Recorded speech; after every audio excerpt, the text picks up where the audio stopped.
Hi.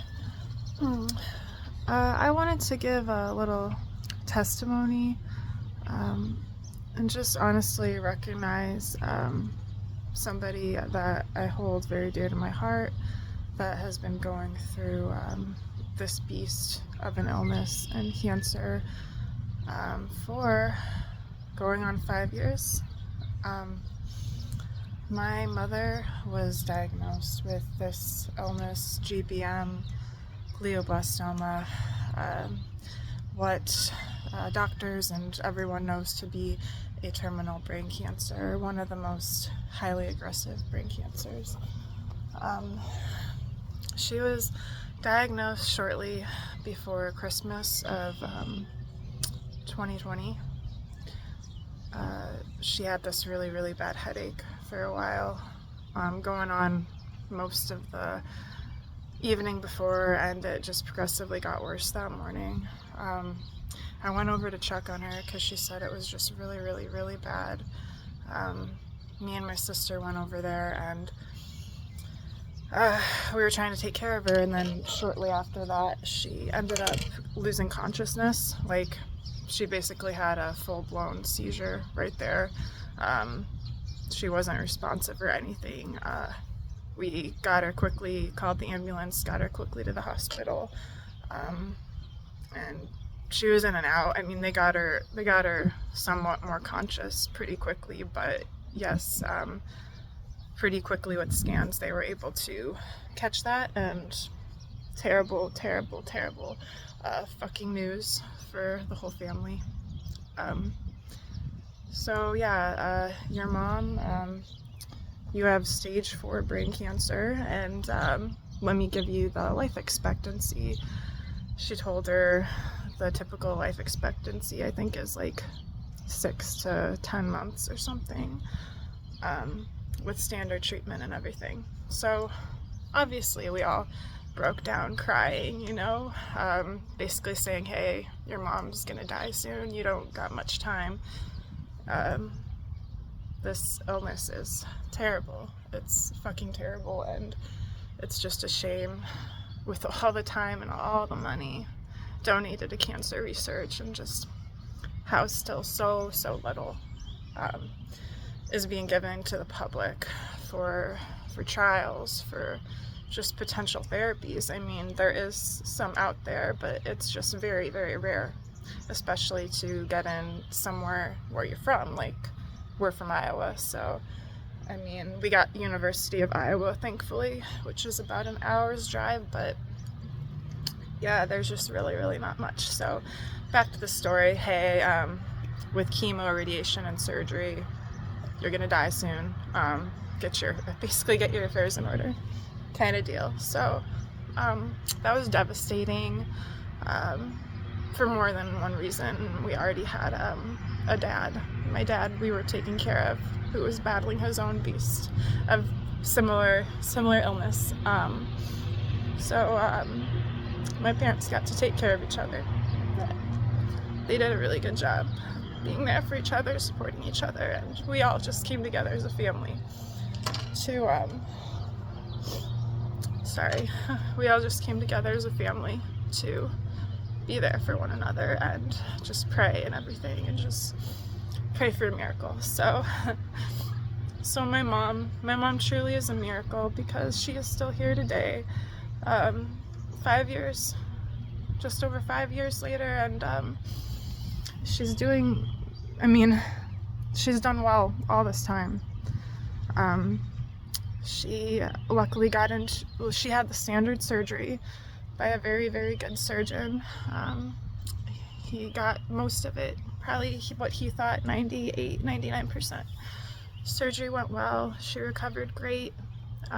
She got on the standard Temodor chemo pills and radiation for 6 weeks, I believe. She did so well through that. She's such a warrior, such a trooper. She wanted to even mow her lawn during her chemo treatment, which was just insane, but she's just so determined and so strong in her faith and just getting through, and she wanted to be there for my dad too. So she got into a vitamin C trial, which miraculously just came up because I'm very into holistic medicine, holistic treatment, just trying to find root causes of things, because I've dealt with my own health issues. And so, you know me, I just fall down the rabbit hole thinking I only have so much time with my mom, and I was researching stuff for my dad as well at the time. So I stumble upon vitamin C, you know, lots of articles about that, just being so very good for cancer, creating an environment basically in very high doses where cancer, it can be hard to survive.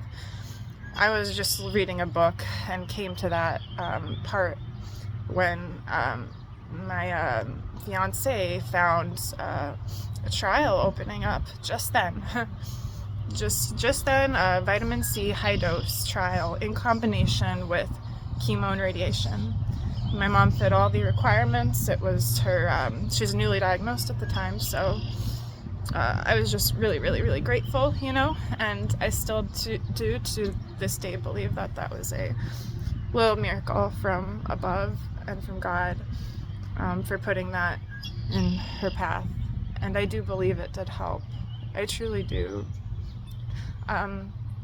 She went through that, I think a 9-10 month trial with the vitamin C, tons of it.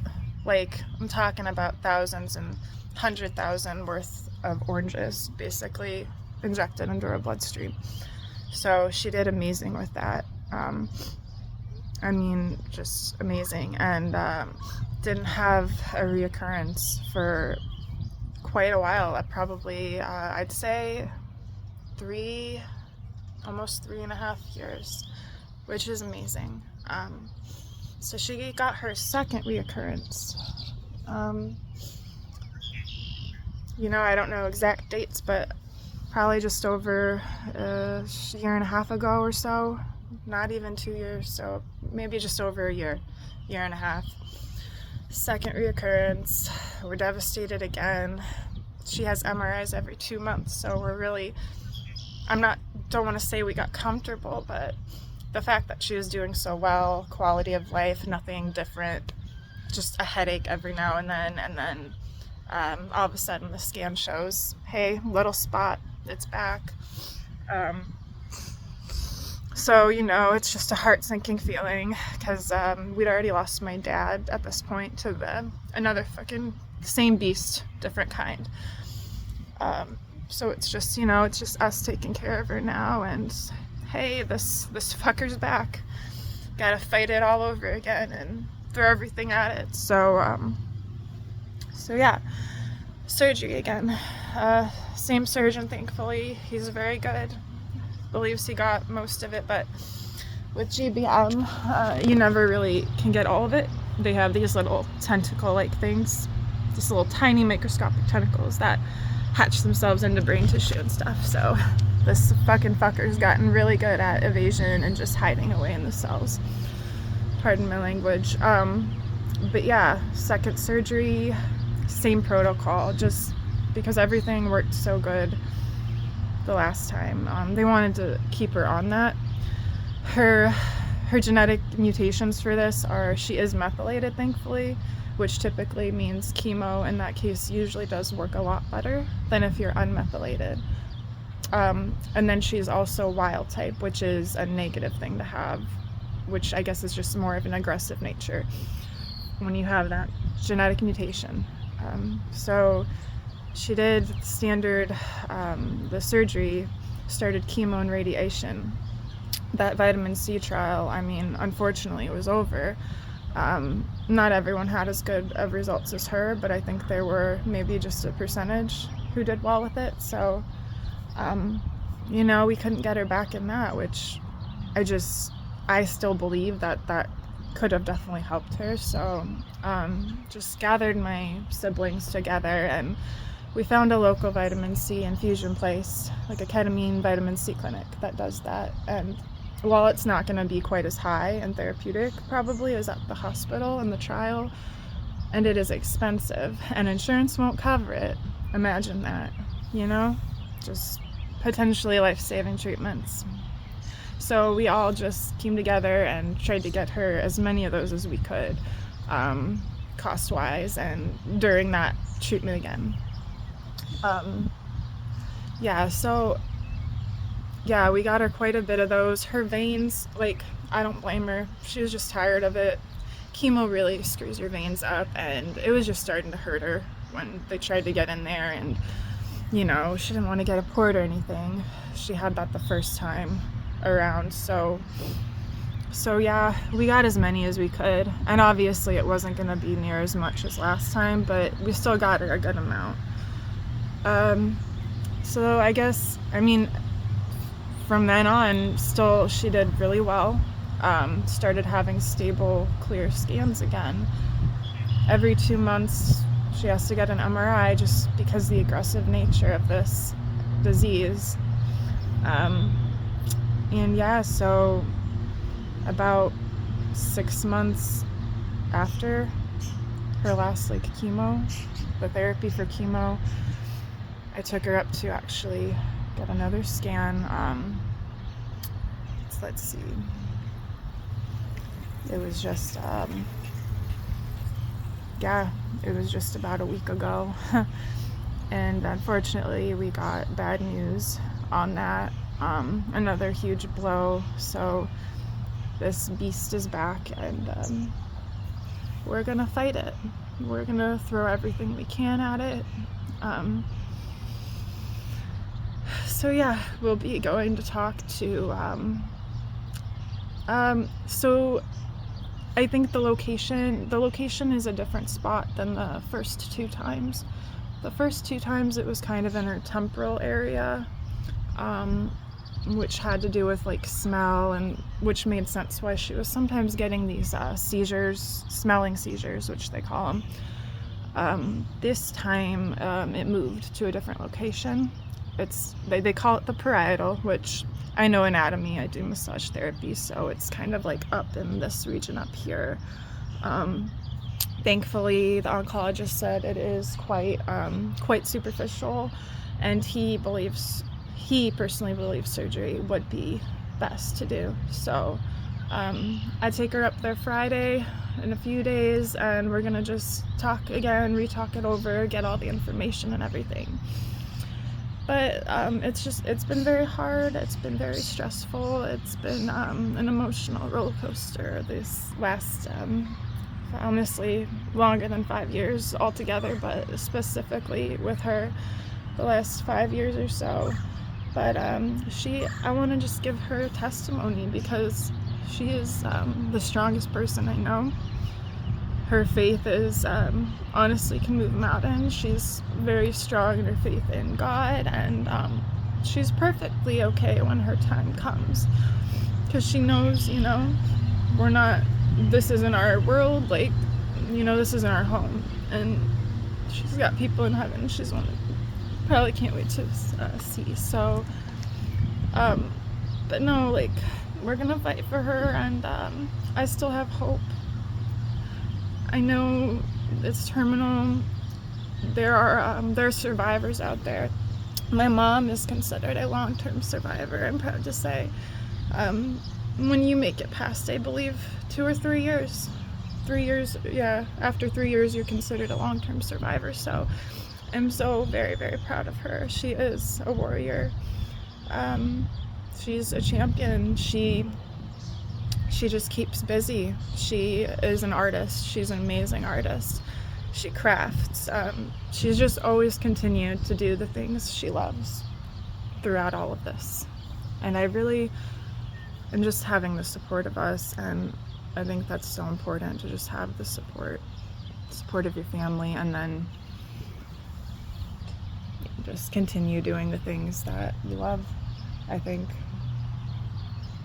that's really helped her, and then her faith in God, ultimately.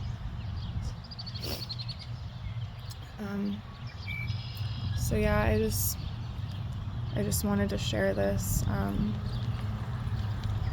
Glioblastoma is super rare. I think less than 1% of people get it.